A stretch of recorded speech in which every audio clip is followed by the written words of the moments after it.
Well, Abby Zwerner's life may never be the same. Yeah, she's the former teacher who was shot 1 year ago tomorrow by her 6-year-old student at Richneck Elementary School. Before that dreadful moment, Zwerner was doing something she loved.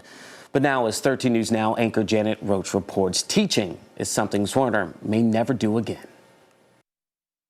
A thought never crossed my mind that I was going to be shot by a 6-year-old in my classroom. There will never be a day for the rest of Abby Zwerner's life when she will not think about what happened on January 6, 2023. The big moments for me that stays in my head, more so than some other moments, is the look on the student's face when he pulled out the firearm. It was a haunting look. Do you still have nightmares? I know you mentioned that before. A haunting look. The former Richneck Elementary School teacher did not want to talk about the events of that day or any events leading up to that day. But what she is very clear about is that she is still hurting. When you say some days that, it's you never know how you're going to feel, is that physically and mentally? More so mentally, since I was diagnosed with PTSD. That's really been hard. I get a lot of triggers. You never know when they're going to come in. You can never expect them. It's something that you can't expect. And anxiety and depression as well. The bullet pierced her hand and chest. When she appeared in court in November, her arm was still in a sling. She's improved, but not back to 100%. So far, she's endured 5 surgeries. It's just very slow progression, very slow, growth and getting all of the functions of the hand again, which I will not get back the way it fully was. Zwerner was drawn to teaching for an opportunity to help shape young minds, drawn to Richneck and Newport-News because her father, John David Zwerner, served as a firefighter in the city.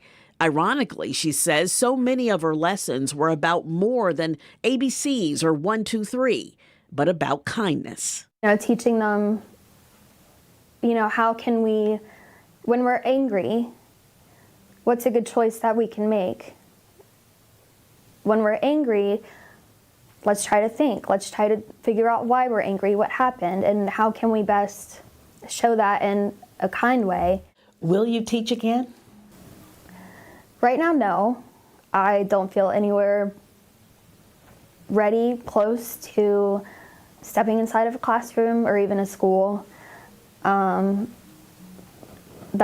really due to the anxiety, the PTSD, the fear that, comes along with thinking about that. Zwerner tells me she's currently working on a different career path, but she's keeping that quiet for now. Coming up, a full report on my interview with her starting at 4 p.m. today on 13 News Now. Janet Roach, 13 News Now. Well, since then, Newport News Public Schools has seen some major safety changes over the last year. Those changes having come in part from the Richneck shooting aftermath. Casey Baylor joins us now with a look at what these new safety measures look like. Casey. Eugene, Ashley, last year Newport News students saw new equipment and new rules over what they can and cannot bring into the classroom. Now, administrators implemented weapons detection systems in every school. They even required students to carry clear book bags, which were provided by the school division for the 2023-2024 school year. Division leaders also added 45 new security officers and 10 substitute officers, making sure every school within the division is covered. They even hired a former FBI chief as the executive director of crisis planning and prevention. We also have got our policies that are going to be more proactive, much more proactive for the officers. They're not going to just sit back and wait for something to happen. They're going to be out there preventing things from happening. And school board members say they made safety a priority following that shooting and after receiving dozens of comments from parents, teachers, and employees over their safety concerns. We're live in Newport News. I'm Casey Baylor for 13 News Now. All right, Casey, thank you. Certainly a lot of changes have been made so that families and students feel and are safer there in Newport News.